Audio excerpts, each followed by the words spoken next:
Hey guys, என்ன துணை சீரியலை இன்னைக்கு நினச்சின்னு பார்க்கலாமா? 2 பேருமே வந்து டாக்குமெண்ட் எடுத்துகிட்டு வந்துருவாங்க. அது யாருக்குமே சொல்லியிருக்க மாட்டாங்க. எல்லாரும் சேர்ந்து அவங்க அப்பாவை வெயிட் பண்ண சொல்லியிருப்பாங்க. அவரும் வெயிட் பண்ணினே இருப்பார். எதுக்குடா என்னை லாக் பண்ணி வச்சுருக்கீங்க, என்ன தாண்டா சொல்ல போகிறீங்க சொன்னோன்னே, இதை வெயிட் பண்ணுப்பா, நிலா தான் வந்து உன்னை வெயிட் பண்ண சொல்லியிருக்கானோடனே, அதான் சொல்ல வேண்டியதெல்லாம் நான் சொல்லிட்டேன்லான்னு சொல்லிட்டு டென்ஷன் ஆவார்.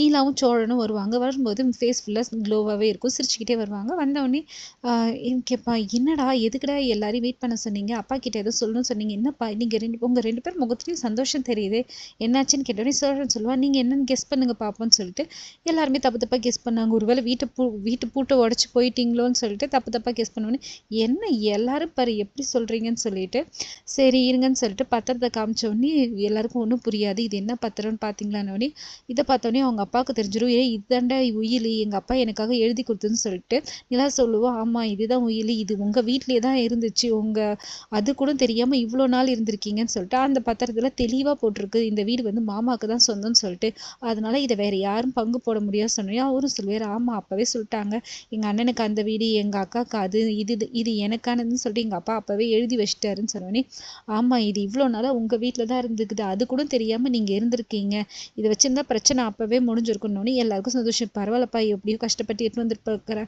உன்னால தான் இதுன்னு சொல்லிட்டு சொல்லுவாங்க. உனக்கு எதாவது ஆயிருந்தா என்னப்பா பண்ணுறதுன்னு சொல்லிட்டு சோழன் சொல்லுவான், அண்ணா அதெல்லாம் அவங்களுக்கு எதுவும் ஆகாமல் நான் பத்திரமா கொண்டு வந்துட்டேன்னு சொல்லிட்டு சொல்லுவான்.